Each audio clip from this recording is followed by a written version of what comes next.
네, 반갑습니다. 교리의 키, 오늘 성령론 마지막입니다. 우리가 이제 기독론에 이어서 이제 성령론입니다. 기독론과 성령론, 뗄래야 뗄 수 없죠. 왜냐하면 이 성령께서 예수님이 누구신가를 계속 드러냅니다. 전면에 나서지 않고 그는 예수님이 메시아라는 것을 계속 드러내는 사역을 하기 때문에 사실은 기독론과 성령론은 뗄래야 뗄 수가 없죠. 그 중에서도 이 성령의 능력 중에 하나가 이 조명하십니다. 조명하다는 건 무엇입니까? 네, 그렇습니다. 밝히신다. 뭘 밝히십니까? 예수님이 그리스도라는 것을 밝히십니다. 그뿐만 아니라 이 성경의 진리를 깨닫게 하는 거죠. 그래서 조명이 없이는 하나님의 말씀을 깨닫지도, 어, 이해하지도, 사랑하지도 않습니다. 그래서 우리가 죄를 깨닫고, 하나님의 말씀을 깨닫고, 우리의 위치를 깨닫고, 하나님의 존재를 깨닫는 것은 다 성령의 도우심입니다. 성령이 없이는 우리는 죄에서 자유함을 얻지 못하는 거죠. 그래서 로마서 8장 보면 죄에서 자유를 얻게 함은 보혈의 능력, 주의 보혈 그런 것처럼 우리는 죄인이기 때문에 하나님을 알고 싶지도 그리고 가까이 하고 싶지도 않은 거죠. 그래서 우리는 죄인이라는 거죠. 유전적인. 그래서 죄가 유전된다는 것은 생물학적인 유전이 아니라 타고났다는 거죠. 그래서 자연적으로 죄인이다. 원래 본질적으로 죄인이다. 이게 유전적이라는 게 뭐라고요? 본질적, 타고난, 자연적으로 죄인이라는 거죠. 따라서 타고난 것을 해결하지 못하는 거죠. 타고난 것은 타고난 것으로 되지 않는다. 다시 말하면 이 타고난 우리 타고난 죄인이 죄를 해결하지 못하는 거죠. 그래서 타고난 것은 타고난 것으로 되지 못한다. 그럼 뭐가 필요합니까? 초자연적인 것으로 해결된다는 거죠. 초자연적인 것은 은혜입니다. 그러니까 죄인인 우리가 어떻게 우리의 죄를 사할 수 있습니까? 그것은 초자연적인 하나님의 은혜죠. 그것을 깨닫게 하신 분이 성령님입니다. 성령님. 원죄는 실제적으로 이렇게 우리에게 오는 것이 아니라 아담의 원죄가 언약적으로 오는 거죠. 언약. 언약적으로 우리에게 죄를 정하셨다. 그래서 정가죠, 정가. 그래서 이 모든 것들이 사실은 그 기독론과 또 죄론, 우리 이제 원죄론 했죠. 죄론과 기독론과 성령론이 일맥상통하고 있습니다. 그래서 죄에 관련된 일이죠. 그런 의미에서 성령론도 우리의 죄를 밝히 보이게 하는 분이죠. 그래서 사람은 모두 정욕으로 가득 차 있죠. 영혼에서 그 육체에 이르기까지. 그리고 이제 오성에서 의지에 이르기까지. 이 오성, 이성 뭐 같이 보면 되는 거죠.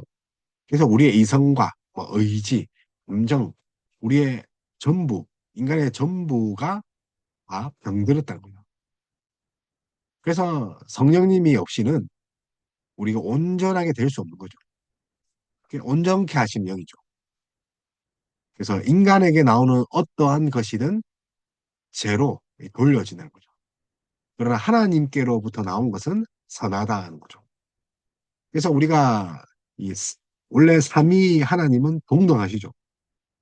근데 위격적 이 구별을 하기 위해서 우리가 필리오케를 이야기했죠. 필리오케. 성령은 하나님과 그러니까 성부와 성자로부터 나오신다. 발출됐다. 근데 중요한 것은 인간에게 나오는 그 어떠한 것은 다 더럽고 재투성이지만 하나님으로부터 나온 것은 모두 다 선한 거죠. 그래서 성령님도 우리에게 선한 존재다. 그래서 칼빈은 저급한 욕망에 사로잡혔다가 우리가 이제 스파크 이 불똥을 일으킨다. 그러니까 제 불똥밖에 일으키지 않는 그런 저급한 욕망이죠. 아무리 우리 눈에 보기에는 고급 능력처럼 보이고 고상하게 보이고 하지만 전부 다 저급한 거죠. 그래서 모든 사람은 불경건에 사로잡혔다. 그리고 모든 사람은 이 자아도취, 사리사욕, 자아욕심에 사로잡혀요. 그래서 저급하고 그리고 불경건하고 자만감, 자아도취에 사로잡혀 그런 인간이 필요한 것이 있습니다. 그런 인간에게도 타락한 인류에게도 성령의 선물을 주시고 영의 선물을 거두지 않으셨다는 것이 하나님의 은총입니다.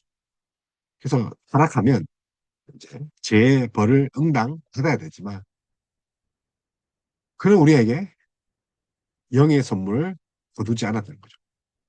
그래서 이게 이제 성령의 일반적 은총입니다.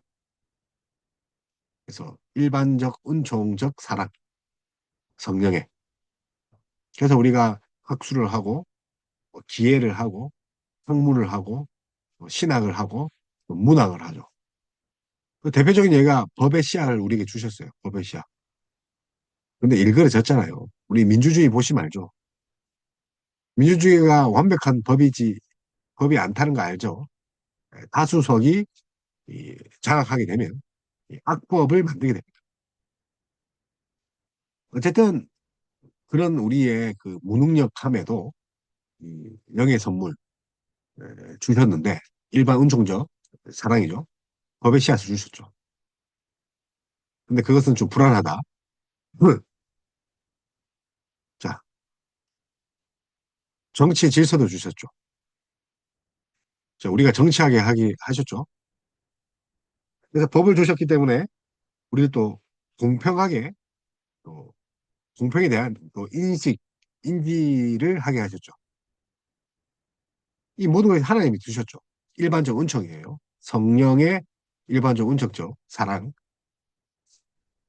근데 이런 일반적 은총만으로 하나님을 제대로 알 수 있다? 없다는 거죠. 다만, 그러니까 일생안이 가능하고, 다만, 죄를 억제하고, 다만, 하나님의 그 구원의 호의는 알지 못하지만, 그래도 일상생활이 가능하다. 죄를 억제한다. 그러나 이제, 우리에게 이제 영적 지식들, 예를 들어서 하나님의 존재, 하나님의 경륜, 하나님의 사랑, 구성애, 또 하나님의 그 질서, 섭리, 이런 것은 특별 은총, 성령이 필요한 거죠. 그래서 우리는 두더지보다 못한다. 두더지가 이제 눈의 역할을 거의 못하잖아요. 까막눈인 거예요. 그래서 우리가 사실 아무리 우리가 뭐 이렇게 뛰어나다 해도 두더지보다 못한 그런 곳이죠. 번개가 잠깐 치고 나면 금세 주변이 어두워지는 것처럼 아주 잠깐 이렇게 하나님을 알 뿐이지 일반 은총으로는 어림도 없죠.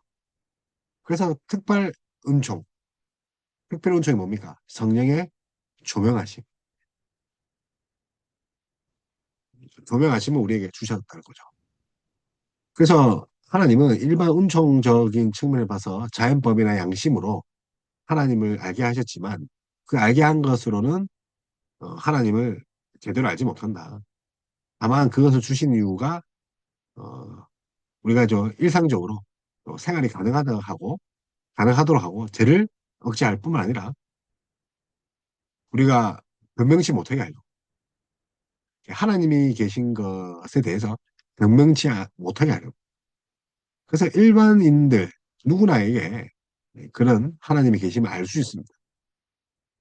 그러나 그들을 거부할 뿐이죠. 그래서 우리는 그 영적인 그런 지식이 필요합니다. 일반 은혜로는 우리를 정결케 하게 못하는 거죠. 정결케 하는 그렇게 우리를 깨끗게 하심은 예수 그리스도의 은혜의 셈이다. 그래서 타락한 인류가 이제 하나님과 함께 하실 때만 이 복을 누리게 됩니다. 그래서 이걸 영적인 생명. 근데 이것이 성령과 밀접한 관계가 있죠. 하나님과 함께 있다. 임마누엘 성령님, 그 성취가 바로 성령님 우리 안에 내주하고 계신다. 영적 생명을 누린다는 것은 성령이 내주하고 있다는 것에 똑같은 말입니다. 그래서 루터는 사람 안에 하나님의 힘을 쌓아 올리기 위해서는 사람의 밑뿌리부터 갈아 없애야 된다. 밑뿌리부터 갈아 없애야 된다. 그러니까 전적인 토라이죠. 전적 무능이죠. 밑뿌리조차도 하나님의 힘을 쌓는데 아무런 역할을 못한다는 거죠. 그래서 우리는 성령을 의지할 수밖에 없는 거죠. 이것이 이제 성령론, 재론, 기독론 이렇게 물려 들어간 거죠. 그래서 조명하십니다. 성령님은 우리의 어두운 마음을 조명하시죠. 환하게 비추시죠. 그래서 이 그 예수 그리스도의 얼굴, 그 영광의 얼굴이 결국 우리를 구원의 빛을 발하게 하는 건데 우리는 반사체다. 예수님의 얼굴, 수건과 수건을 벗었을 때 그 얼굴에 나오는 그 하나님을 아는 빛, 영광을 우리가 반사할 수 있는 거죠. 그래서 반사함으로 우리가 구원에 이르고 영생에 이른다. 시작은 무엇입니까? 하나님이죠. 그것을 알게 하는 게 성령님이고, 그래서 어두운 마음을 일으키신다. 조명하신다. 방 안에 불을 켜면 하나님께 비추는 거죠. 복음의 말씀을 들을 때 성령의 조명을 구해야 하는 거죠. 그래서 창세기 1장 3절 이야기를 했죠. 빛이 있으라 하면 어, 이제 빛이 있었고 그 말씀처럼 우리가 어, 성령의 조명으로 어두움에서 빛으로 나아가는 거죠. 그래서 우리를 새롭게 빚으십니다. 결국은 새 창조죠.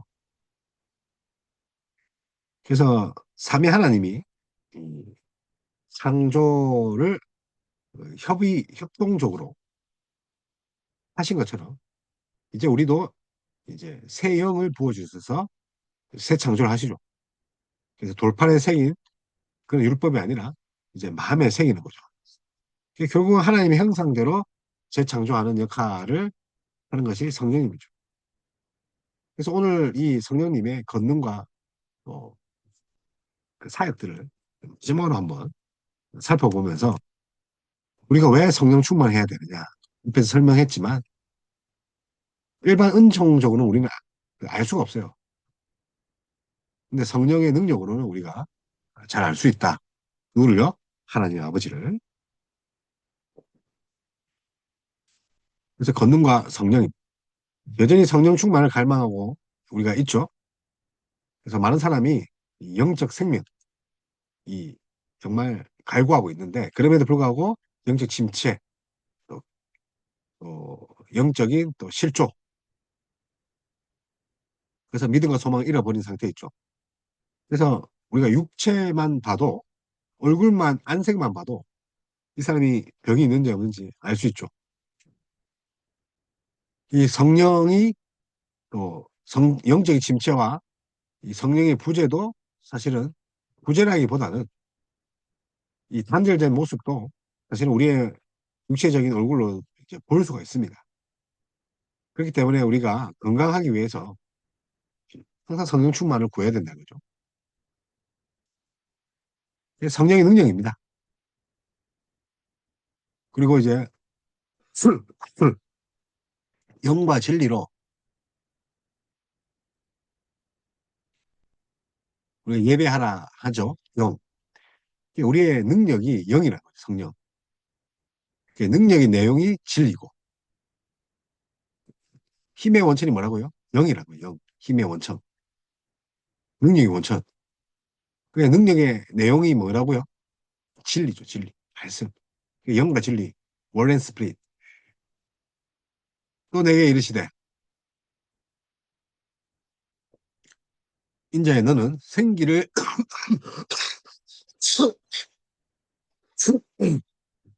생기를 향하여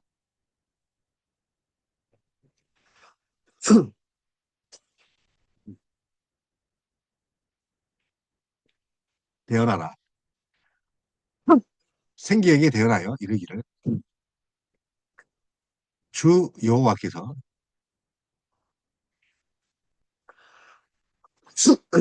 이같이 말씀하시기를 생기야 사방에서부터 와서 이 죽음을 당한 자에게 불어서 살아나게 하라 하셨다. 지금 에스겔 그 골짜기, 그 마른 골짜기, 이 마른 뼈가 지금 생기가 들어가서 살아나는 장면입니다. 이에 내가 그 명령대로 대언하였더니 생기가 그들에게 들어가매 그들이 곧 살아나서 일어나 서는데 극히 큰 인대더라. 그래서 우리 영적인 생명, 그죠?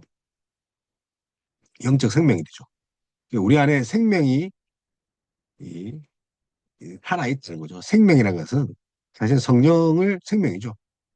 그래서 영적인, 그 내적인, 그 영적인 그 모습, 생기가 들어오는 것. 그래서 성령님의 능력이 우리 신앙생활의 능력입니다. 그게 기독교 신앙입니다. 사람에게 생명을 주시고 하나님의 말씀을 새롭게 창조하시는 성령의 능력, 그 에스겔 골짜기의 그 환상. 그래서 하나님을 떠난 이스라엘은 골짜기 가득한 마른 뼈와 다름없다. 근데 하나님이 그 기능으로 만든 그 아담에게 생기를 불어넣는 것처럼 그 골짜기의 마른 뼈에게 생기를 불어넣습니다. 그래서 하나님을 떠난 그런 마른 뼈다귀와 같은 그런 이스라엘 민족에게 말씀이 선포되고 성령이 임하여서 큰 군대가 되는 거죠. 오늘 우리에게도 이런 성령님의 능력이 필요합니다. 오순절에 임한 그 성령도 동일한 거죠. 그런 역사 일어나야 됩니다. 교회가 탄생됩니다. 교회가 부흥됩니다.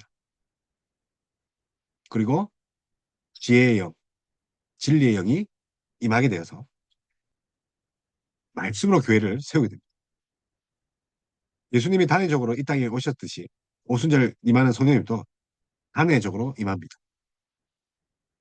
그 성령님은 모든 성도 안에 이미 임하셨습니다. 성령님이 임하지 않고서는 어느 누구도 구원을 받을 수 없습니다. 그러나 성령님께서는 지금도 성도 위에 임하셔서 새로운 은혜와 능력을 매일같이 주십니다. 매일의 생명, 매일의 생명을 누리는 거죠. 뭘로요? 성령님으로. 하나님 나라를 위하여 새로운 은혜와 능력을 필요할 때에 성령께서 우리에게 임하여 주십니다. 내주하실 분이 위에서부터 폴다운 부어 주십니다. 내주하신 분이 내부로부터 다시 부어 주십니다. 그래서 성령이 없이는 결코 하나님을 섬길 수도 또 하나님의 말씀에 순종할 수 없습니다. 그래서 그 권능을 부어주시는 분이 성령님이라는 거 기억하셔야 됩니다. 성령은 권능을 우리에게 주셨습니다. 실패한 이들에게도 주셨습니다. 그래서 이스라엘 민족이 실패했음에도 뭘 주셨습니까? 성령을 주시지 않았습니까? 그래서 성령은 우리에게 권능을 주시고 오순절 제자들이 성령의 충만함으로 권능을 받아 땅끝까지 복음을 전하지 않았습니까? 예수님을 부인한 자들입니다. 또 도망간 자들입니다. 그럼에도 성령을 부어주셨어. 성령의 권능에 사로잡혀 그들이 한 것은 교회를 세우고 말씀을 증거하고 땅끝까지 복음을 전파하는 일. 다시 말하면 새 생명을 얻고 온 세상에 그 얻은 새 생명을 전파하여서 하나님 나라를 확장하는 거예요. 그래서 마른 뼈가 가득한 에스겔 골짜기 같이 사망의 건세에 지배하는 그 세상에 그 세상에 거대한 하나님의 군대, 하나님의 백성이 일어나 그들에게도 생기를 불어넣는 거죠. 그래서 우리 교회가 말씀과 또 함께 역사하는 성령의 새로운 창조 능력에 대한 믿음을 회복해야 됩니다. 자, 성령님이 나를 오늘 또 새롭게 하신다. 매 순간 새롭게 하신다. 성령의 권능이 없이 우리는 아무것도 할 수 없다. 그래서 세상에서의 미션도 전혀 수행할 수 없는 거죠. 그래서 오순절에 성령의 권능은 철저하게 실패한 제자들에게 오셔서 허락하시고 주셨죠. 베드로는 회복이 불가능한 정도로 몰락했죠. 그런 베드로와 제자들에게 성령이 임하셔서 교회의 터를 깎는 위대한 사도들로 재탄생시키셨다. 그래서 여러분 실패하셨습니까? 성령의 능력으로 새롭게 일어나셔야 됩니다. 성령의 권능은 실패한 이들에게 주어지는 하나님의 파격적인 선물이죠. 그래서 실패한 인류에게 영적인 선물은 거두지 않았어요. 그래서 마태복음 26장 27절, 26장 74절, 그가 저주하며 맹세하여 이르되 나는 그 사람을 알지 못하노라. 아니 곧 닭이 울더라. 그런 자들에게 성령이 오셨습니다. 그래서 웨스트민스터 신앙신조 신조를 보면 모든 지체의 부패의 잔여가 여전히 남아 있어서 계속적으로 타개할 수 없는 전쟁이 거기서 일어나니 곧 육의 정욕은 성령을 거스르고 성령은 육을 거스른다. 그래서 사르크스, 우리 육체를 사르크스죠. 영적 정쟁이 일어나는 곳이죠. 사르크스. 사도 바울은 이 사르크스라는 단어를 로마서에서 30여 번 씁니다. 그래서 하나님의 영광을 드러내야 할 그 몸이 전쟁이 일어나는 거죠. 성령은 육을 거스리고 또 정욕은 성령을 거스르는 육의 정욕은 그래서 육과 성령이 서로 두는 장소죠. 그 전쟁에서 부패의 잔재가 한동안 훨씬 우세할 수도 있지만 중생한 거듭난 그 부분이 거룩하게 하시는 그리스도의 성령께서 공급하는 힘으로 이길 수 있는 거죠. 그래서 성도들은 은혜로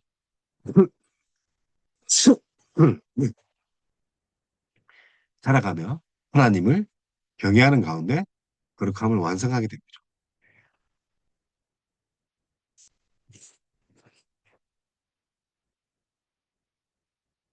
하이델베르그 115문답도 115문답도 이 세상에는 아무도 십계명을 완전히 지킬 수 없는데 하나님께서 왜 그렇게 엄격히 십계명을 설교하게 하십니까?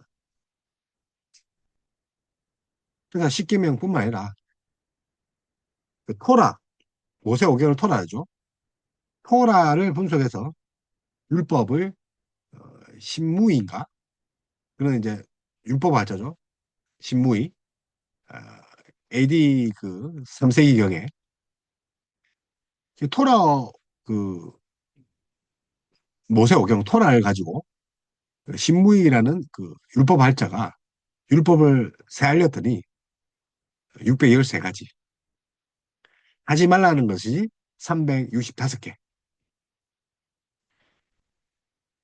그래서 총 하지 말라 365개와 하라는 그런 계명을 하라라는 계명을 합치면 총 613개. 근데 이 613개를 아무도 실행할 수 없다는 거죠. 지킬 수 없죠. 여러분 매일 613개 지킬 수 있습니까? 그래서 이 세상에 이 둘째 답이 이 세상의 삶을 마치고 목적지인 완전에 이를 때까지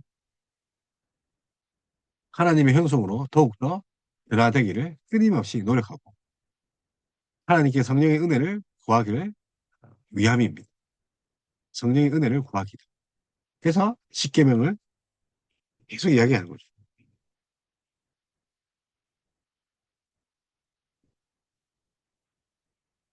그래서 하나님께서 신자를 풍성한 삶으로 인도하기 전에 그를 광야로 내모라. 그곳에서 자신의 영적인 빈곤과 벌벗음, 무력함과 비참함, 공고함과 어두움을 발견하게 하고 자신 안에 은폐해 있는 사악한 죄성을 들여다보게 하신다. 풍성한 삶 이전에 우리의 죄를 깨닫게 하는 거죠. 우리의 무능, 비참함, 조나단 에드워즈의 말입니다. 그래서 오순절 성령 강림 사건은 실패한 자들에게 오신 성령의 역사입니다. 단전입니다. 왜 다른적이나 하면 아직도 이것을 일어날 수 있다고 생각하는 거예요. 정로교에 있는 그런 사역자 역사도 그 사역자조차도 오순절 성령 강림이 다시 일어날 수 있다. 물건을 통용하는 초대교회 역사가 일어날 수 있다. 그런 발상을 한 사람이 있습니다. 많죠? 예, 신학이 잘못된 거죠. 논리적인 거죠. 자발적으로 내놓은 게 아니라 여러분 성령의 충만함이 의미하는 거죠. 모든 것이 하나님 것이다. 양심이 살아있는 거죠. 회복된 거죠. 더 가지려고 하는 것도 아니에요. 만나가 매출하기처럼 인류와 양심만 가져가는 거예요.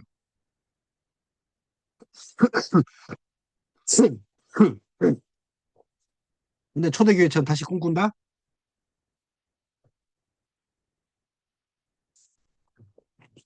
물론 그런 마음은 좋지만 좀 단회적이다. 그리고 성령님은 내재하지만 초월한다. 위에서부터 풀다운 부어주시죠. 초월하지만 내재하신 분이다. 이게 모순적이죠. 안에 계신데 초월한다는 거죠. 안이 아니라 밖에도 계신다는 거죠.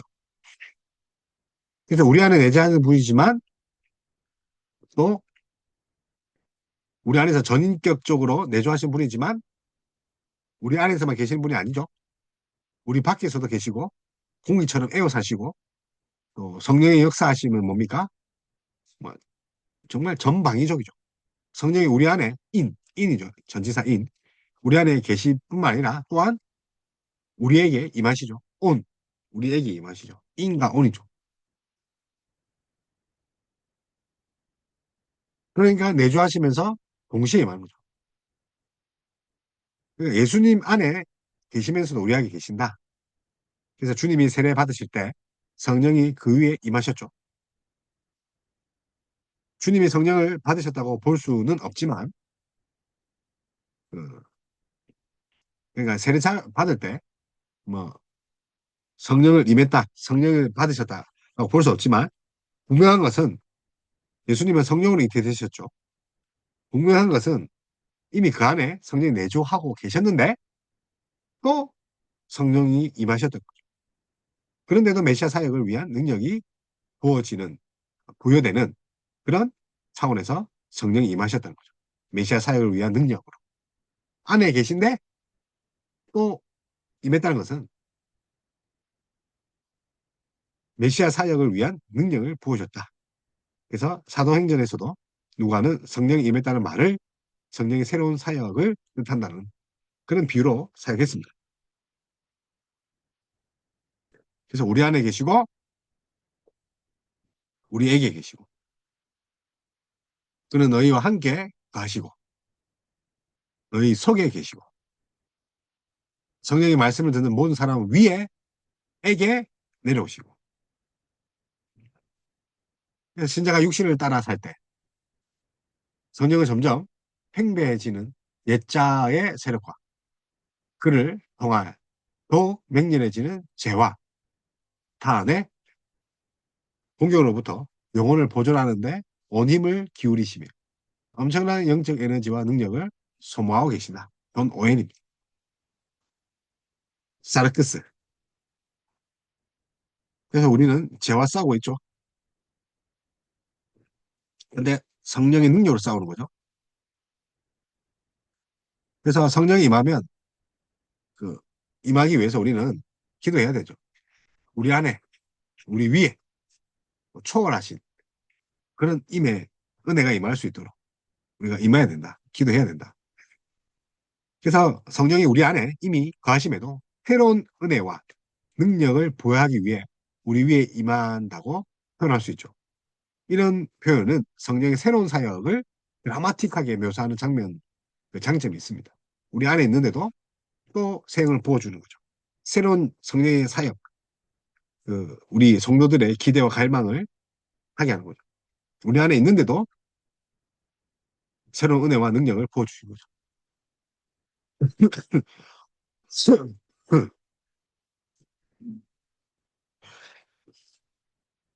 그 예수님은 성령 충만했죠. 그러면 기도하지 않아야 되잖아요. 그런데도 예수님은 기도하셨습니다. 새로운 은혜와 능력을 부여받으셨습니다. 왜냐하면 예수님은 인성을 입으셨기 때문에.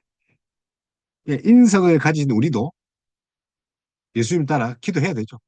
인성과 신성이 동시에 계신 그 예수님도 기도하셨는데 인성만 있고 그 인성조차도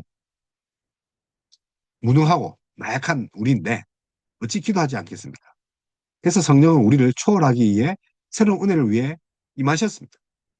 우리 안에 전인격적으로 내재하시지만 초월하신 분에게 새로운 은혜를 주시기 위해 우리에게 또 임하십니다. 안에 계시는 임한다는 거죠. 그래서 성령을 부분적으로 받았다는 것이 아니라 2차적으로 받았다는 뜻도 아닙니다. 또 성령이 우리를 떠났다는 것도 되는 거죠. 기억하셨습니다. 기억해야 됩니다. 성령이여 임하소서. 자, 이 말씀이 이 오순절 강림에 반복되는데 이 말씀이 뭐라고요? 성령을 부분적으로 받았다는 것도 아니고 또 2차적으로 받아야 된다는 거 아닙니다. 색감 브레싱.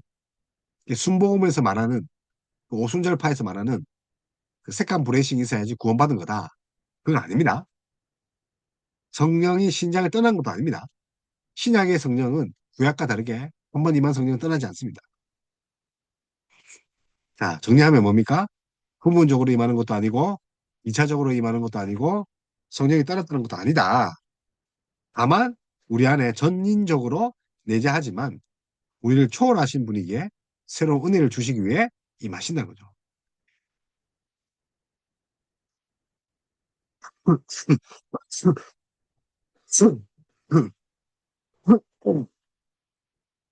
그래서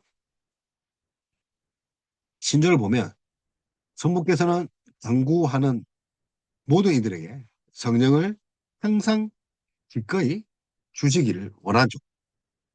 이 성령은 구속에 적용해서 유일하고 유력한 대행자이다. 그분은 자기 은혜로서 사람을 거듭나게 하시고 그들에게 죄를 혁신시키고 감동받아 회개하게 하며 믿음으로 예수 그리스도를 영접하도록 설득하고 영접하시는 힘을 주신다. 모든 신자들을 그리스도와 연합하시며 그들 중에 보혜사와 성아주 내주하시며 양자와 기도의 영을 주시고 모든 은혜의 직무를 수행하시사 그들을 구속의 날까지 거룩하게 하신 인치신 성령의 사역들을 이게 종합적으로 한 신조입니다. 하이델베르로 그러죠. 왜 기도해야 됩니까? 하나님께서는 그의 은혜와 성령을 오직 탄식하는 마음으로 피지 않고 구하고 그에게 대하여 감사하는 사람에게만 주시기 때문에 구하고 감사하는 자에게 주신 것이 성령입니다.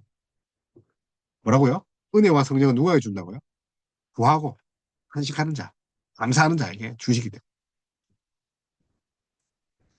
그래서 성령은 권능을 부여하고 실패하는 자들에게 주십니다. 다시 말하면 조건이 있습니까? 없습니까? 없습니다. 성령 충만함은 우리의 신실함에 대한 보상이 아니라 우리의 실패에 대한 하나님의 선물입니다. 실패에 대한 선물.